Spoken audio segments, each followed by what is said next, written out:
This is the Georgia Dogs podcast on the Believe Podcast Network. Doesn't it? Oh, it did. Joe Cox with an up and out. Wide open. Touchdown. Israel Troop.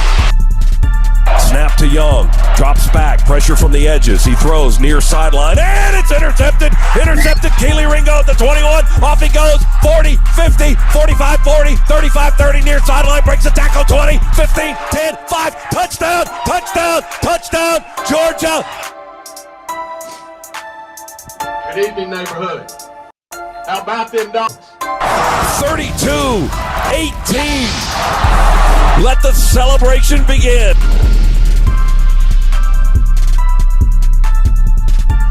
What up, what up, what up, what up? Good evening. Happy Monday evening. It is the Believe in Georgia Dogs podcast on the Believe Network. Also coming at you on Restream, YouTube. You can find us on TuneIn Radio. We were on sports.tv the other day on the Friday lineup. You could see us there. Like I said, TuneIn Radio. Believe has 2 channels on that. So please check that out. Check us out on social media right here for content throughout the week at Believe in Dogs. And joining me is my main man, number 28 from the video, fresh off a homecoming victory. It's Israel Troop. What's up? What up? What up? What up? Great win for the program, especially on homecoming, sending our seniors out with a great victory. And we're into game 2 to get 10. So game 10 means you're playing for state championship. So we're gonna try to keep it rolling this week. The goal is to get 15 in the season. If you play 15 in a season, you got a chance at the state title. So, unfortunately, I don't think Hillwood's going to get to 15 games this year. But we are trending this way. There you go. I guess that's all that matters. Actually, that way. We're trending up. We're not going backwards at all. So, but we're on fall break. So it's weird practicing on fall break because so many people use this opportunity to go on vacation. So. Man, we are too. You know, a lot of kids are. We have practice this week, absolutely. Yeah. You know, like I told mine today, it's just like practicing during the 3rd round of playoffs. You know, that's during Thanksgiving week. So, yeah, pretty much the same thing. Whole lot more on the table there, but find us on social media at Believe in Dogs, at TroopStar28, at Coach Burton 36. You can find us on TikTok. I haven't posted TikTok in a while. Probably need to get back on that. But it was an exciting week. But Israel football is back. BetOnline remains your number 1 source for all your sports betting needs this season. You can find the latest odds, matchup info, player news, and game trends as your continued source for all sports wagering info. BetOnline features live betting, free contests, live scores, and giveaways all season long. Always the fastest and easiest way to bet all your favorite sports and events like MLB, NFL, MMA, tennis, boxing, golf, and of course, college football. So head to betonline.ag to join. Receive your 100% welcome bonus with your first deposit. Make sure you use that promo code BELIEVE. That's BLEAV to receive your rewards. BetOnline, it's where the game starts. Dude, you won your first parlay. Yes, I hit my first parlay yesterday. How did that go? Nice that I hit the college one that I wanted, but you know, it felt good to finally hit one. And my Dallas Cowboys are looking really good. You know, we are them boys right now. Cooper Rush got you guys rolling. Man, it's been a long time since I've been able to be excited about Cowboy football. So we're rolling right now. That's great. Well, we hope you're not having a Jerome Boger or a Matt Rule type of day. Matt Rule, of course, he'll bounce back here pretty soon, but he's going to enjoy his $62 million he caught from Baylor. Jerome Boger in the news for this is his 2nd in a row, really bad roughing the passer calls. That one with Grady Jarrett. Yeah. They had Tom Brady and the Bucs stopped. They were going to get the ball back. I don't know if they were going to take it down a score, but they would have had a chance to win that game down by 6. Just a absolutely natural tackle. Just hit him, rolled him, put him to the ground. Out comes the flag. Man, it was I saw it play. It was so disappointing. It was the most gentle tackle I've ever seen on a quarterback. You know, it's Tom Brady. So, of course, you know, the infamous tuck rule. You know, I never forget that. The Raiders should have been playing for Super Bowl. and I just saw Derek Carr get hit. There's a couple other quarterbacks from Sunday get hit, which was much more violent than the way Tom Brady got tackled. And Lamar Jackson got dumped the same way. Yeah, so No if those aren't roughing the passer, then what makes his roughing the passer? I think after the NFL goes back and look at other hits compared to that one, I think they got to change the rule. I don't think Jerome Boger should be the white hat after that. Yeah, no, I mean, that was bad. And I didn't see it till the day that Tom Brady actually kicked a dude yesterday. Yeah, he kicked Grady Jarrett earlier in the game and then tried to go for a second swipe after that play. Nothing. So Nothing I think Brady is the GOAT. My buddy's a big Tom Brady fan. I texted him. I said, I think it's time for you, boy, to just let it go. Once it gets to this point, it's time. They're starting to make up calls for him now, which is ridiculous. Yeah, it's so bad. It's so bad. But we're not the Believe in Atlanta Falcons. You can catch that actually on SiriusXM or the Believe in Bucks. I don't know if there is a Believe in Bucks show, but if there is, probably catch that one on SiriusXM as well. All of the Believe NFL shows are on SiriusXM. So go check this out. Check that out after you check us out, of course. And then, again, on TuneIn Radio, that's a pretty cool deal to say that you're on TuneIn Radio. You see that app going through the smart TVs and you're like, oh, hey, I'm there. Yeah. So that's what's up. I mean, we're live, literally. Yeah, we are live. The comments are live. So if you're joining in, get on the YouTube channel, jump in the chat. We're open. We're ready for business and on the chat side. So looking back, week 6, we'll start with the Georgia game. Georgia victorious 42-10 over the Auburn Tigers. Stetson had himself a day at a 65-yard scramble for a touchdown. Kenny Mack and Dejon Edwards had touchdowns apiece. We had a very, very good second half. Game got off to a rocky start.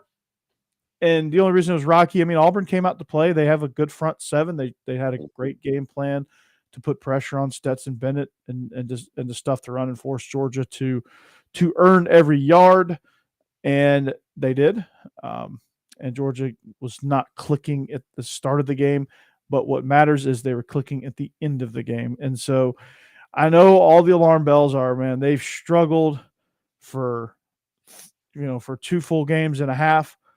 The alarm bells are ringing, all that good stuff. But really, I don't know. Am I worried about Tennessee? Well, yeah, Tennessee's a good team. Any team in this conference is. But, when you were watching this game, what was going through your head? We just looked off, and that's, you hate for that to happen, 2.5 games, like you said earlier. Then the second half, we completely played Georgia football. But at the end of the day, it happens. You're still playing against teams who have scouted you. They have a plan that they put in place. So you can't go out here and just be like, oh, we should be dominating. Well, those guys recruit too. Those guys have 5 stars, especially at Auburn. On the defensive side, especially within that front seven. They had a good game plan, in the first half. I do think that we're pressing a little bit. I think Stetson is. I think he's trying to make too much happen at one time instead of letting the game kind of come to him. But at the end of the day, we won. We established the run game, which you and I both talked about last week. It was great to see those guys, get the touches. Dejon, Branson, McIntosh, all those guys. Kendall Milton. I think McIntosh went down with an injury, or is it Milton? It was Milton that went down with the groin injury. Yeah. Hopefully he comes back, but once we establish line of scrimmage, we're fine. And that's the thing. I think that's Stetson's big deal right now. When Georgia was doing well and they were clicking, the offensive line was great. The play was elite up front. We got some new guys up front, so it's hard for a quarterback to believe in those guys every single play. And I think the second half, once we started establishing the run, it kind of took some pressure off of him, throwing the football. And 65-yard scamper. You're outrunning, DBs and corners, for a 65-yard tutty. So, is it alarming? Absolutely not. I think that second half gave us confidence going into practice this week. We got a good game, good team coming in Vandy. Don't slouch against Vandy because they gave Ole Miss a run for their money that whole first half as well. So I think we just stay patient, stop pressing. But most importantly, establishing the run game just kind of settled Stetson down. Yeah, I mean, I think Stetson's trying to win the Heisman on every play, and he doesn't need to do that. And he's plenty good enough if he's just relaxed back there and just making things happen. I mean, everyone said, well, he's a game manager. He's this, he's that. And I mean, yeah, I would love a great game manager, somebody to get us through and get us in and out of the right plays and get the ball where it needs to go and distribute. I mean, it's when he gets the ball out quick, when he's decisive, there's not a whole lot of people better. But when he's off, he's pressing, he's trying to, I mean, he's scrambling around, trying to make plays. Sometimes just throw the ball away, live to fight another down, scramble, get what you can get, and move on. And, guys got to make plays around him. Just, I don't know. I mean, a lot of people are going to panic because that's what fans do. They panic. But for me, I'm not panicked. I'm not panicked yet. There's and I don't really even know what I need to see to hit the panic button. Yeah. I just know it's not now. There's way worse things in life we could be. LSU, they don't really know what they want to do offensively yet. There's a couple of other teams that we could be right now. Could be Arkansas, could be Kentucky right now.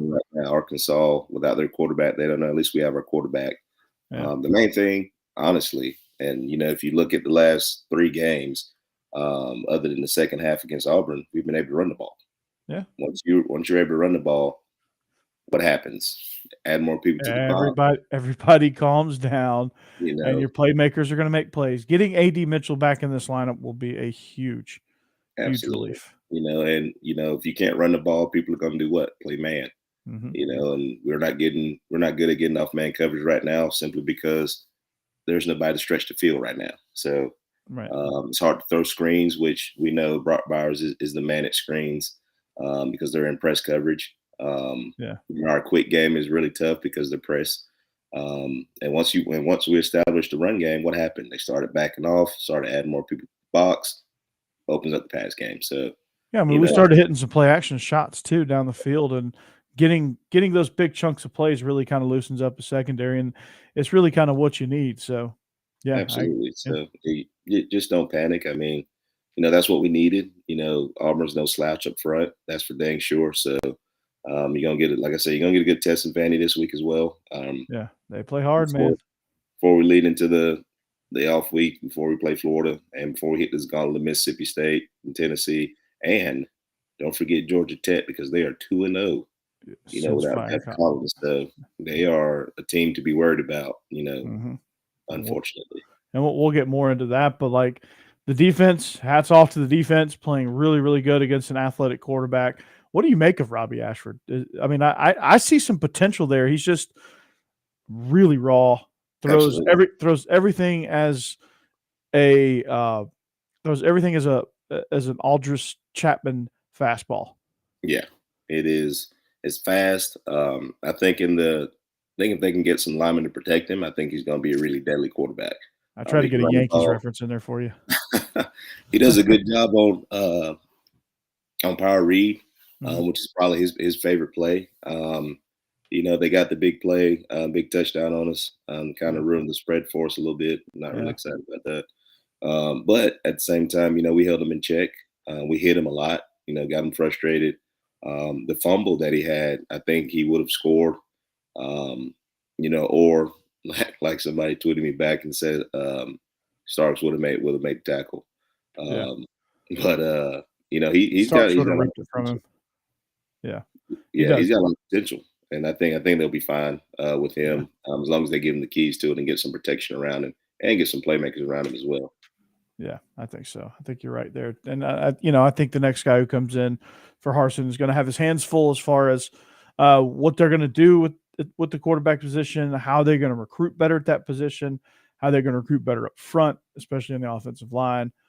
Don, what's up, man? What's up, brother? Don says hello. Let me overlay this chat here. All right, Don. Yeah. What's happening? So, like I said, if you want to get in the chat, well, by all means, rip and roll over here. So yeah, I mean, I think when you look at it, you know, I think the defense is playing really, really well. I think they're starting to kind of figure some things out. So I'm excited for that. I think they're starting to get some people in the right places. Playmakers are starting to step up. They're not playing as timid. I won't say scared. I think they're a little bit timid because obviously they're replacing so many NFL caliber type guys. I'm on that side of the ball. But I think they're starting to let loose now. You know, Kirby started letting them play. Starting to play a little bit more man, a little blitzing. And I like it because we're just rushing forward and get to the quarterback. So defensively, I think we're fine. We just got to fine tune some things, make sure our eyes are in the right spot. But other than that, I mean, it's that junkyard dog defense that we're used to seeing, GATA. That's right. Get after that. You can finish the rest. I texted you about offensive line. I love Warren McClendon. He's a damn good dog. But when Amarius Mims is in there, you can tell. When he comes in at right tackle, 65, he throws people. He destroys people. If you're an offensive line guru, it is a thing of beauty to watch. Yeah. I think at some point you gotta get him on the field one way or another. He got to be your start at right tackle. Warren McClendon is the veteran, you know, on that line. But I think he's gotten a little bit too comfortable, and I think Mims has, you know, upped his game a little bit. So now it's a battle. Right about now, especially after we play Vandy, we get the off week. You know, and get ready for Tennessee. Well, no, we play Tennessee and then get ready for off week. Either way, one of those things. I think you kind of get that offensive line solidified for the rest of the season. So they're still kind of auditioning right now, and that's been a big thing for us. Just making sure offensive line plays consistent. I think the second half was the most consistent we've played since Oregon, really. You know, South Carolina, we had a couple, but you know, we could have played better against them. But that second half was very Oregon-like, you know, with some new pieces in there. It's like musical chairs up front right now, but at some point we're going to have to solidify who the five are, you know. So we know Van Pran, he destroys people. Roger Jones destroys people. I think it's just finding left guard, right tackle. I think that's the two spots. You have a revolving door trying to figure out, you know, who fits where. Right now they've got Xavier Truss working in at left guard. They got Amarius Mims working in at right tackle with Warren McClendon. Just got in and just got to find the right fit there. And you know, I think Xavier Truss seems stiff to me when you watch him. Yeah, he's a little bit slower off the ball. It'd be great if Mims could play left guard, and now you got him and McClendon, or McClendon can play guard and he can go to right tackle. So, like I said, it's just musical chairs up front, just to find out who's the best combination that can get stuff done, move people, protect. You know, because once we hit this little gauntlet that we're about to hit, you know, establishing the line of scrimmage is going to be at the utmost importance. Yeah, you got to figure something out. So, absolutely. Well, we're going to put a bow on Week 6. Georgia victorious 42-10 over Auburn. You know, that's got to feel good. You know, that's got to give you a little bit of confidence after that second half. Maybe they'll just settle down and just play Georgia football the same way we started the season. So, other Week 6 games that I was surprised at, I put a little too much faith into Oklahoma. Probably shouldn't have done that one. They got hooked 49 to zip. Man.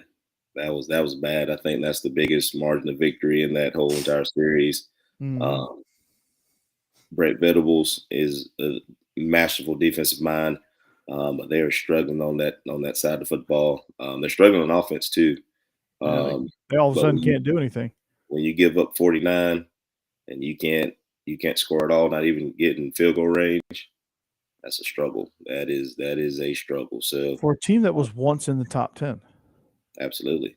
So brutal. I don't know what's going on there, but Tennessee, hey, start, man. I mean, Texas is rolling right now. I think that loss to Alabama. You know, they know they should have won that. You know, they I got think the yours back. Pick was the one. I think they realized that all right, guys, we're pretty dang good, and we got to start playing like it. So, and you get your quarterback back, so that's huge. Yeah, Ewers coming back is a big shot in the arm for them. If you're a Tennessee Volunteer, you're feeling pretty good right now. Mm-hmm. Roll into Baton Rouge, beat down the LSU Tigers. Yep, and they scared me because we're used to playing them like last week. Now, yeah, like right before Alabama.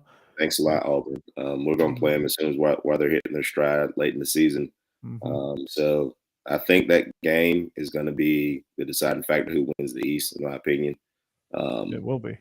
I think they still got to play Kentucky, which I think Kentucky gave them a run. But they play Alabama this week, so that'll be a good one too. If Hendon Hooker stays healthy, Tennessee is going to be they're going to be good. They're pretty good. And LSU looks lost right now. Yeah, they don't have an identity on offense. Defense is shaky at best. And I heard Brian Kelly say it. They got to coach better. Yeah, but you got to play better too. You can call the right play, but you guys got to execute. And right now, it's just an execution standpoint. Right now, quarterback's missing wide open guys, so it ain't all play calling. I think that guy has to just same thing with DJ at Clemson. You got to study your playbook. Understand the concepts. He's looking very Rattler-like right now. But hell, Rattler's playing even better football right now. I think he's starting to figure it out. So yeah, I mean they're kind of hitting a stride there too at South Carolina. Yeah, they get a big win over Kentucky. Yeah. So the Mississippi SEC State too. Mississippi right State. now I mean, rolling. Yeah, Mississippi State is playing as good as anybody right now under the Pirate, and holy cow, man! Look, they established a running zone, running gap scheme out of 10 personnel. Something I thought we'd never hear. I think I saw a tight end in there, like a sniffer. I think is hell frozen over? Like 1 or 2 times, I think I saw a sniffer in there. Did they fire Mike Leach? No, dog. No, I'm not I don't think they're getting rid of him anytime soon, but he's enjoying it. They're running the football. Opening football does what? Open up the pass. So unless you do what you want to do. So I mean, they're rolling. I'm scared of them too right now because their defense is rolling. He's finally figured it out. We got a tough little slate here in front of us here in a minute. Mizzou covered against Florida. Did they end up winning that game? No, they lost. They lost 24-17. That's right. But they covered. They had a chance to win at the end through an interception down there to ice the game. If Florida doesn't get that pick 6, I think that's a different story. It's a different ball game. Yeah, Mizzou is they're playing. They're doing some things on defense. I mean, they did a lot of similar things to Anthony Richardson that they did to Stetson Bennett. So maybe they're not as bad as we thought, right? Yes, maybe. Drakowitz lives to fight another day. And then the early game that I ended up staying on was TCU Kansas. That game was back and forth. That was a really good game. I was hoping for Kansas, man. Simply because they did it with a backup quarterback. Jaden Daniels goes down. Yeah, being at home against a sellout crowd, game days there. I mean, you couldn't ask for a better situation. And a team that just scored almost 60 points against Oklahoma. You hold them to within 7 and almost have a chance to win it with a backup quarterback. That shows a lot of where their program is going. And I would bet that their head coach is going to be in talks of some of these head jobs popping open. Well, Jayhawks better dip into that basketball fund and pony up. So if they don't want to lose Lance Leipold, and I've been saying Leopold all this time, but it's Leipold. Yeah, been getting that one wrong. So I stayed up all night watching the Alabama Texas A&M game. I know what a call on last play of the game. Of all the calls in that notebook, 3-ring binder, well, actually spiral binder. He had a timeout to figure it out too. Like he had a timeout to thumb through it. His trapper keeper. Yeah, they gave you a timeout because Nick called a timeout. Yeah, but also Nick called it too. He knew it was coming. He explained the play after the game. So I mean, he's a defensive guy, and he knew exactly what was coming. That's bad when he knows exactly what you're about to do, and he gave you a chance to do it. You didn't motion to it. Change it. Yeah. You didn't window dress it, nothing. You just lined up and ran it. You're just like, hey, all right, my guy's going to beat your guy, and that never works at Yeah. that level. You don't have not one. I would ran a 2-point play. Whatever Yeah. my 2-point play is. Some sort of rub play, something that attacks each pylon with a guy coming across the back line. Just have some sort of triangle there that you can choose from. QB draw, some sort of, I don't know, anything but that. Yeah. I guess you thought you were going to get pass interference, although it was pass interference. But referees are not going to give you that call, especially since the Ohio State Miami debacle. They're going to swallow their whistle on that always. Absolutely. You know that, and you're in Tuscaloosa. Yeah, you can't play for that. No, not at all. So, but anyway, that's week 6 for you. Any other games that stood out to you? Conference games, non-conference games? Vandy playing Ole Miss. They were up, for a long time. Then Lane Kiffin switched his sweater out for the white one. He wore red at the beginning, switched that thing out for the white one, and they started tattooing that tail. So, I'm excited for Vandy to come in simply from the fact that they have a really good chance to beat us if we don't play well. Just watching them last week against Ole Miss. So the Lane train's rolling. That game, Alabama Ole Miss, is going to be a good one whenever they meet up. Yep. So we got some good games coming up in the future here, and I'm excited about every last one of them. Yeah, we'll make those rough. Though. Oh, it's brutal. It's rough. Yeah, it's rough for old Coach Pittman. The jukebox ain't working too much these days. So, but we hope they get that thing back on track because he deserves it. Mm-hmm. So, speaking of Vandy, they come in. What stands out to you? Vandy, when you watch that game and you were like, okay, this is the thing that worries me about Vandy. Offensive play right now is looking a lot better than it did. I think they have a really good offensive line right now. I think the game plan in the second half they kind of got away from against Ole Miss. I think they got a little bit ahead of themselves. They just got to stay on track. I think we're going to have to just play Georgia football, play disciplined football. Defensively, they don't scare me at all on that side of football. I think we just going to have to not try to do too much. Establish a run early, get those guys involved, and the game is set. Yeah, I think so. And, like I said, open up the tail of the tape with that game. Ole Miss, 591 yards to Vandy's 403. Ole Miss had 448 through the air, so that's kind of where you can get them. So find Brock Bowers early and often. Find Agent Zero, which he got a block below the waist penalty, which that's impressive in and of itself. I didn't think he could get down that far, but I guess he can. So you just got to, with Vandy, you just got to play a really, really clean game because, they're talented enough to make things interesting for you. And if you come out playing sloppy, they can certainly get some momentum and use it against you. But we'll have our home crowd. They'll be crazy as always. And, Stetson Bennett seems to be a little more dialed in. He seems to be settled back in. I think he was kind of smelling himself a little bit after the South Carolina game. And, he got brought back down to earth a little bit, was a little off, but I think he's kind of back into his normal. He kind of plays better when he has that chip on his shoulder. Yeah. Of like, okay, now, is Stetson really the guy? There's actually people still calling for him to be benched. Yeah, that baffles me. That baffles me. I mean, like you said, I think got a little bit ahead of himself a little bit. You beat Oregon the way you did. You beat South Carolina the way you did. It's just one of those things where you got to get back down to earth and understand what got you there, what got you to this point. What got you to this point is execution, understanding what's going on. In the second half, you see he got back to the old Stetson Bennett that we've been used to seeing. Vandy always scares me because when I was there at any point Vandy could beat you, no matter how bad they were. And you got to come out and take their soul early. So we're going to have to do that. I think we need to create a couple more turnovers defensively. This is a great game to do that, especially leading down the road. Especially with Tennessee and tempo that they play. One thing that gets them off schedule is turnovers. So we got to be able to create those, establish a line of scrimmage on both sides.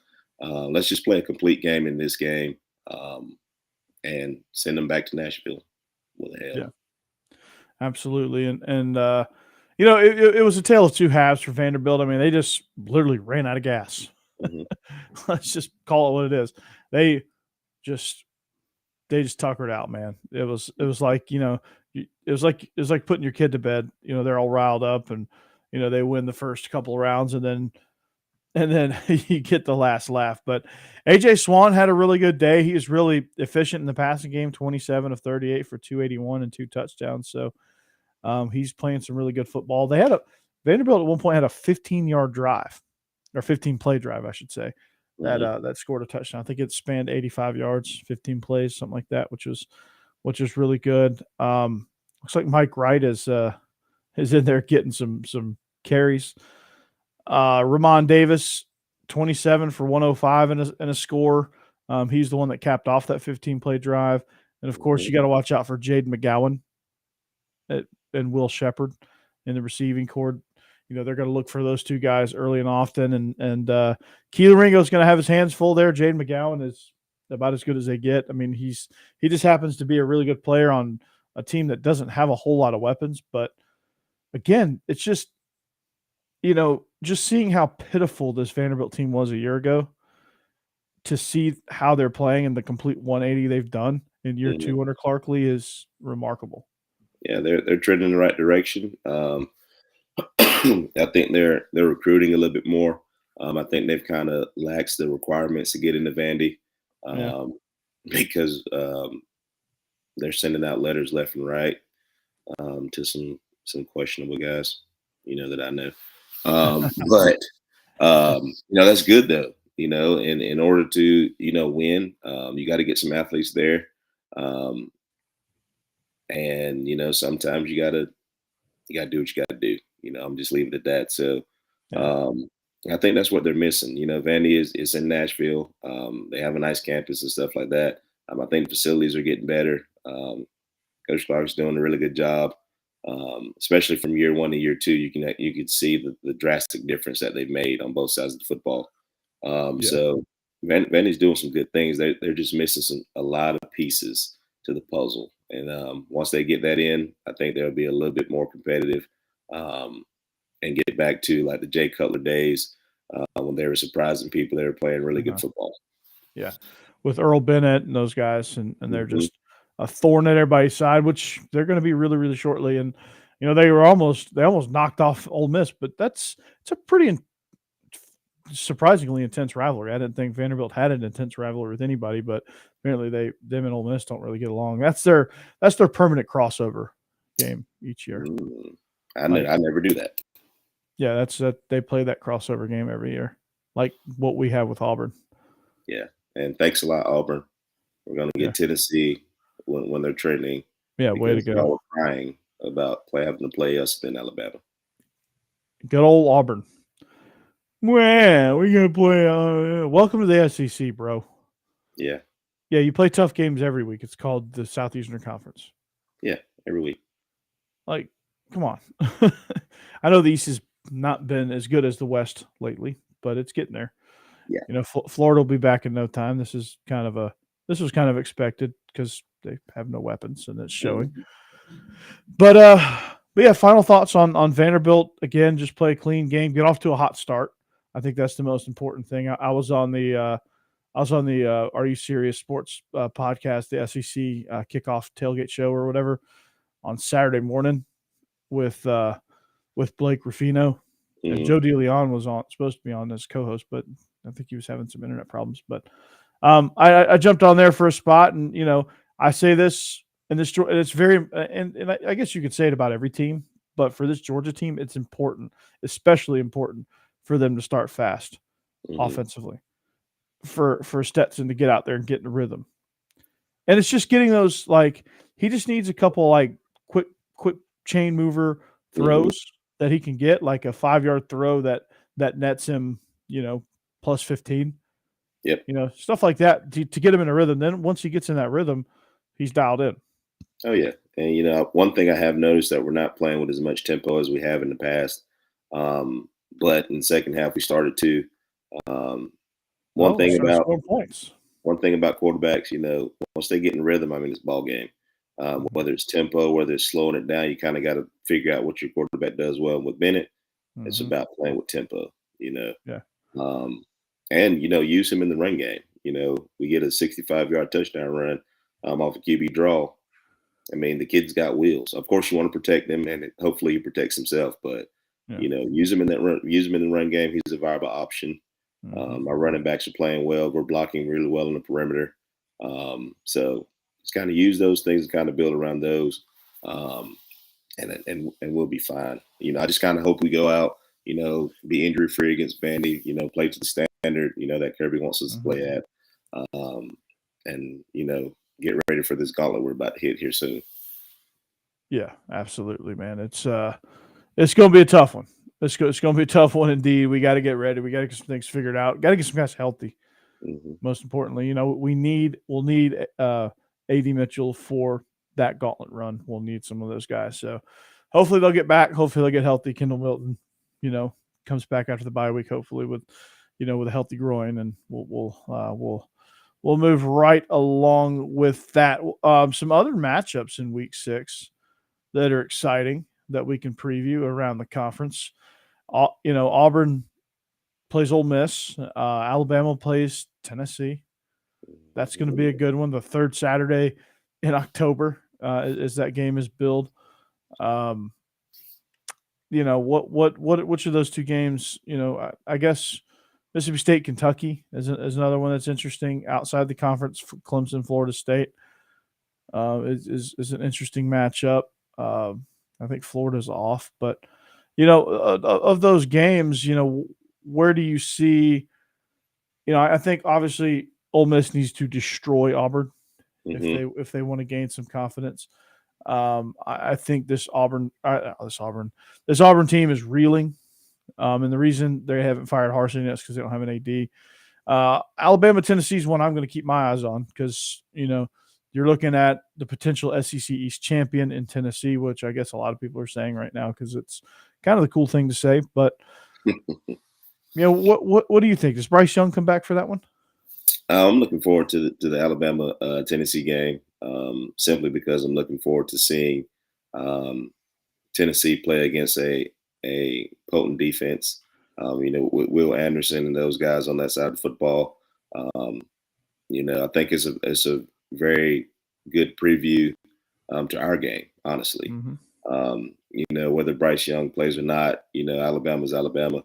I do think in the Texas A&M game, Alabama could have done some things to help the quarterback out. I think the routes were way too far downfield, quick game, things that they used to do, screens. They kind of got away from. Milroe's a really good quarterback. I think they're going to have to protect football. If he is in, you can tell they're a different team when that guy Bryce Young's back there. You hate that guy. Yeah, he has definitely earned that status of that guy Bryce Young. That guy. But he's the guy, and Alabama looked lost without him. From the simple fact of you lose your general. He is one that gets everybody set, making the checks at the line, correcting guys on the perimeter, things like that. So I'm looking forward to see, Alabama's plan going into this week offensively, defensively. They're going to be fine. But I'm really looking to see how well they play against the tempo, because that's really going to be the recipe for how we're going to beat them as well. How does Hendon Hooker play, against that secondary? How does the O-line hold up against, the Alabama defensive front? So basically, I'm just previewing our game against them pretty much. That's why I'm invested in this one a little bit more than the others this week. Yeah, absolutely. I mean, I think you got to look at and see kind of how they handle Will Anderson, How does Alabama handle tempo, which I think will be important down the road if we can get past Tennessee. I mean, we got to get past Vandy too, but what does this Tennessee defense do? How do they make adjustments in the second half? How do they handle an athletic quarterback? What do they do on the perimeter? Do they stay in man? Do they play situations? Do they play their coverages based on situations and field position, or do they just stay in man, come after you, and force the game on you? Those are things I'm looking at. How do they respond after a big play? That's big chunk play. You get a scramble and a gain of 40 to flip the field. How does Tennessee react?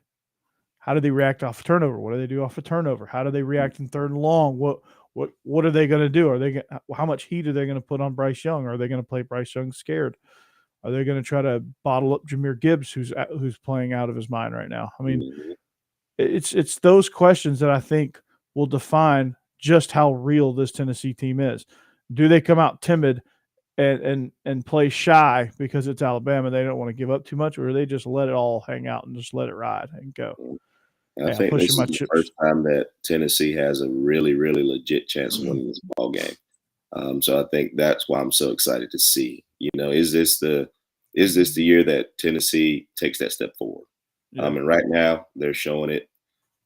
So I think this would be the test to see, are they for real, or is it just we kind of got our way through, and we're just trying to get to Georgia, to play that game.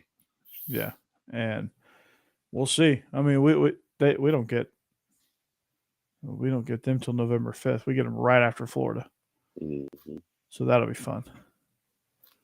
Yep, right when they're trending. I'm telling you, the later in the season you play Tennessee, the scarier they are. The earlier you get them, the better off you are. But right now, they always hit their stride. They get hot. Yeah, they do. They always hit their stride. It's crazy. I don't understand it. I do understand it, but they start so dang slow every year. But they started off fast this year, and they're steady climbing the ladder. So I'm excited about this weekend. I think we take care of business, and then hey, time to watch Alabama, Tennessee, man. Absolutely. Well, do you want to get into some picks or what? Let's do it. Let's see if my parlay hit this weekend too. Yeah, and we got some time, so we'll have some bonus selections here. Hey-o. All right. Let's start. This one is going to be an interesting contest. It is a Saturday night affair in the Swamp. LSU travels down to take on the Gators. The Gators are 2.5-point favorites. What you got? I'm taking the Gators in the 2.5. What's the over-under? The over-under is 49.5. I'm taking the Gators in the under. Okay. Yeah, I'm taking the Gators as well. I think it's going to be a low-scoring game. I think it's going to be – the under is 49, so I think it's going to be like a 28-14 type matchup. That's what I'm thinking too. Maybe even lower, maybe 17-14. You never know. Something like that. Arkansas, interestingly enough, travels out west to take on BYU, an very, very odd matchup. Arkansas, it's basically a pick 'em here. Arkansas is 1.5-point favorites. The over-under set at 63. Unfortunately, I'm taking BYU in this one. They're struggling on offense right now. Can they score points? Absolutely. But one thing about BYU, they're going to be in the right place at the right time every time. Do I think Arkansas wins? Yes. But I think BYU covers. Oh, so you think it's like a 31-30 type game? Yeah, I think Arkansas kind of hits their stride a little bit offensively, but I don't think that they could stop BYU. If I was putting actual money on this, I would choose the money line here, and just go ahead and take BYU on the money line. Arkansas's defense is going from bad to worse, especially especially their pass defense is truly pitiful. And we don't know what's happening with KJ Jefferson. Is he going to be healthy enough to do it or not? So ever since I'm the taking Texas A&M game, I feel like the win was taken from them on that one. So I don't know. Maybe, just maybe. KJ was listening to the original Space Jam soundtrack. I believe I can fly. And he took off from the 3-yard line, and see how well that went for him, right? Yeah. All right. Let's see. I'm gonna throw this one out there for you. How about Florida State hosting Clemson? Right, Clemson is 3.5-point favorites on the road in Doak Campbell Stadium. DJ Ungulale is rolling. He's figuring some things out. They had a really nice game against Boston College. Now they travel to Tallahassee. Florida State playing some good football. They are. Can they make it interesting? My wife's going to be mad at me, but I think I'm going to take Clemson by the 3.5. I'm thinking it's going to be a 10-point ball game because Florida State's defense is playing really good football. Can they keep him in check? I think so. But it's Clemson, and I think they'll run away. Florida State is struggling offensively right now. I think they get it fixed, but I think it's going to be a little bit too late because Clemson does play really good defense besides the Wake Forest game, NC State, Wake Forest. Yeah, the over/under set at 51. Does that do anything for you? So it's mighty low for this matchup. I feel like I might take the under in this. Yeah, I don't know. I might stay away from that one, but I'm taking Clemson for sure. I think Clemson they're finally in a groove. Yeah, and I'm not picking against Clemson until they get out of this groove. Yeah, and I don't see them getting out of this groove this week against Florida State. Florida State's a formidable opponent. I say it's a touchdown game, which will be I say Clemson's going to win by a touchdown. Whether that's and I'm not touching this over under because I legitimately have no clue. This could be a 56-49 game for all I know. Yeah, be a shootout. Yeah, just who's going to who's going to touch it last with enough time to do anything with. All right, Oklahoma State traveling to TCU. TCU is 3.5-point favorites at home. Looks TCU making their mark to be kings of the Big 12. It's an interesting battle. It's an interesting matchup. Spencer Sanders doing some great things for the Cowboys, but TCU is hot with Max Duggan. What's the over-under in this one? The over-under in this one is, I just saw it, and these spreads are brought to you by betonline.ag. It's the number one spot for all your gambling. BLEAV, hit that promo code, 100% on your first deposit. The over-under, you ready for this? 68.5. Ooh, yes, 68.5. That game, they're looking definitely hit the over in every single game with TCU. Yeah, I'm gonna stay away from that, but I'm gonna go Oklahoma State. I think they got enough defense to kind of slow them down. Okay, I'm gonna go Oklahoma State to cover. I'm gonna take TCU here. I'm a believer in Max Duggan. If anyone understands that reference, it's an old school wrestling reference. Hacksaw Jim Duggan. Mm-hmm. I'm taking TCU here. They're red hot, and I don't see this changing. I know Oklahoma State's a great team, but I don't see this one changing at all. You want to stay in the Big 12? What you got? If Oklahoma's playing, I'm taking whoever the other team is. You ready for this one? I got this one on the list. Kansas travels to Norman to take on the Sooners. Guess who the favorite is? Give me Kansas, or whatever it is. Well, the Kansas is +7, so that's going to be a really good bet. I'm taking Kansas. Yeah, Put a stamp on it. They're going to be pissed off because they should have, in all accounts, had a Mr. really good Bean, chance or should have won last week. So they're going to take it out on somebody. And what better defense to do it against than the Oklahoma Sooners? Mm-hmm. It's a great bounce back game there. Never thought I'd say that about this matchup, but Never. a couple But years if ago, you remember, we were making fun of how big this spread was. was it last year? Kansas almost beat Oklahoma I know. in Kansas. It was a game. I think Rattler got benched in it. No, Caleb Williams got benched. Caleb got benched. I remember they were down at halftime, and they came back and they reopened the gates for people who left the game. You remember that? Tragedy. And they almost won. All right. Auburn travels to Ole Miss. Ole Miss at home is 14.5-point favorites over the Auburn Tigers. I like Ole Miss in that one. Over under is 54.5. Oop. Taking Ole Miss and the under simply because Auburn can't score. Actually, give me Ole Miss and that 14 because I think they'll beat Ole Miss by 14 points. I mean, they'll beat Auburn by 14 points. And a half. Ooh, It's a half. half's kind of scary. The half point. But It's the half point. I think they'll beat them by 21. Okay. Even if it's 21-0. There you go.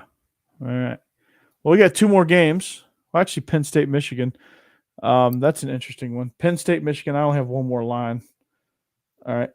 Penn State is 6.5-point road dogs. Michigan at home. Michigan struggled a little bit last week. Over under 52. Yeah, I still like them though. I'm taking the under. Okay. But I like Michigan to win it. You like Michigan? I think it's going to be a good defensive ball game. Both teams are playing really good defense. So I think it'll be 27-23. It'd be a classic Big Ten. I would take the under on that for sure. Because Michigan likes to hit the under. All right, two more games. Bama is 7-point favorites on the road in Knoxville. What do you think? If Milroe's playing, I'm going Tennessee. If Bryce Young is playing, I'm going Alabama. All right, you got to roll the dice here. I guess you could come on and update the people. What is your gut feeling now? I think Bryce Young plays, so I'm taking Give Bama. me Tennessee. I think Tennessee's hot right now. I think they cover. So you think they at least cover? I do. God, okay, that might change stuff because like Bama could win, but UT could cover. Mm-hmm. What's the over/under? The over/under is, I can't believe Georgia Vanderbilt's at the same time. The over/under is 65. Ooh, that's a lot of points, cuz. A lot of points. A lot of points. Alabama's defense is way better than LSU's. I don't think it's going to hit the. I don't think it's going to go over. I don't think it's going to go over I either. have a hard time believing it's going to go over. Maybe 38 or 35 to 27. What's that? 63? Yeah, something I'd like be right that. on it. Yeah. I'm going to go under here, but I think Tennessee covers though. Still, Bryce Young's going to be banged up, just depending on how that shoulders going, and if their play calling is the same as last week against Tennessee's defense, it ain't going to be too good of a day. Yeah, a lot of natives in Tuscaloosa are restless with Bill O'Brien. What our boys on our Alabama podcast think about him right now. I've been there. They hate him. Jake and Stacy. Oh man. Yeah, you ought to hear Jake, man. Jake goes off on him, dude. Yeah, Jake don't like him. Everything down the field was 10-yard throws. I mean, past 10 yards. I mean, it's drop back and let's see what gets open. I mean, they did a great job of clamping everything down. One thing we did say was that Texas A&M had a really good defense. That was one thing that we both agreed upon. Yeah. And I guess nobody listened to us because they didn't. The numbers show. But if you listen to us, we're not going to steer you wrong. I promise. All right, finally, we get to our game. Now, we talked about what needed to happen. Stetson needs to get on fire early, and he's going to have to get on fire early because Georgia's favored by 38.5. No, cuz no, they won't get 38.5. Georgia let me down with that last touchdown. I threw my beverage at the grill on Saturday when they scored that touchdown. I was so mad. I was like, "You got to be kidding me!" Because I knew we weren't going to try to go down and score again because the game was pretty much over. But I'm like, "You've got to be kidding! We waited this long to give up this dang touchdown." I know. A little backdoor cover. It hurt my soul, man. Hurt my soul. That's just way too many points, man. 38 is real high. It's real high for a conference game. I'm going whatever the under is for that. What's the under? The under is 58.5. Yeah, I'm taking Georgia in the under. I think 38 is way too high. So you're taking the points and the under, right? So you're taking Vandy and the points. Is that what you're saying? Yeah, Georgia will win, but I'm taking the under. Whatever that is. I think Georgia wins, but I'm taking the under. I think Georgia wins by 35, which is not a cover. Yeah. They're going to give up somewhere. They're going to give up a touchdown early. It's going to happen. It's going to be 42-0, and then they're going to give up a touchdown. Mm-hmm.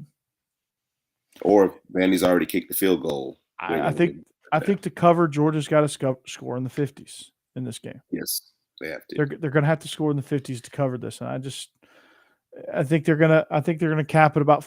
I think the cap is 45. Yeah, so you got to shut them out. Essentially, 10 points, not a cover. I think it'd be 45-10 seems like a decent score. 38-7, something like that. It's going to be a touchdown given up late, and I'm going to probably throw something again because, I'm not taking 38 this time. I can tell you that right now. Don't do it. Watch they go out 52-0. Oh, they're going to win 64-2. And then I'm be like, what the fuck? They're going to blow them out and take the over themselves. My God Almighty! Can't win for losing, man. Can't win for losing. Can't get out of our own ways, but anyway, that's your picks brought to you by BetOnline.ag.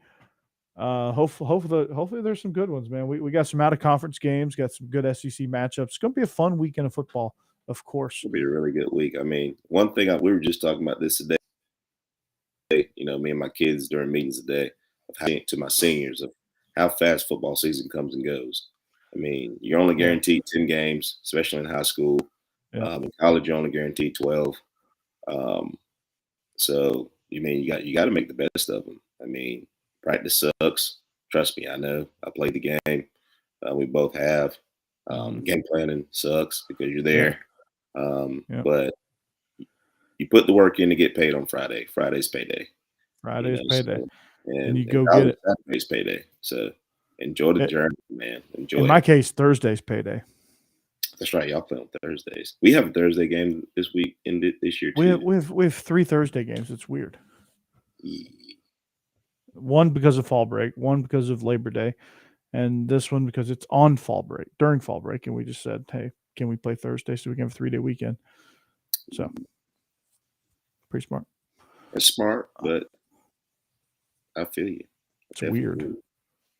The worst is when you have a Thursday game and you have school the next day. That blows. Because you're about worthless the next day. Especially when you have kids. I don't think we have. It'll be definitely a movie. It'll be a movie day in my room that day. Oh yeah, totally. Or just don't be obnoxious. We got one rule. Don't be loud. Yeah. Don't talk to me. Don't ask me any questions. You can play Tetris. I mean, you can Snapchat whoever you want to within reason. Just don't talk to me. Keep your clothes on. Don't do drugs, and we're good. Absolutely. And don't fight. No, because I'm not breaking it up. I'm tired. I'm not breaking it up. Mm-hmm. I'm just gonna let you kill him. I might even record it. Put it on Hope Snapchat. You can fight because it's gonna be a fight to death. It's gonna be like Gladiator in my room. I'm not even gonna write you up. Not even gonna write you up. We're just Natural gonna be consequences, baby. Natural consequences. He's fine. He'll be all right. Yeah, he's cool. Well, all right, man. That's going to do it for us here on the Believe in Georgia Dogs podcast. We thank you for listening. If you want to get more content, if you want to follow us on social media at TroopStar28, great follow there. At Coach Burton 36 at Believe in Dogs on all platforms. You can check us out anywhere you find your podcast, including TuneIn Radio, Spotify. You can, if you want to see us on the video side, the YouTube channel Believe in Georgia Dogs. Also, sports.tv, you can find us there. We'll have content coming out throughout the week as far as our picks later on. If you want to be reminded and don't want to click through the entire show, I'm going to break that up for you. You'll see some cool stuff coming out. So be sure to check us out. Subscribe. Don't be a stranger. But we are the Believe in Georgia Dogs podcast on the Believe Network, brought to you by betonline.ag. Use that promo code BLEAV to get your 100% welcome bonus. But we are Believe in Georgia Dogs. We hope you have a great rest of your week, an even better weekend. I can't leave without saying it. Go Dogs. Go Dogs.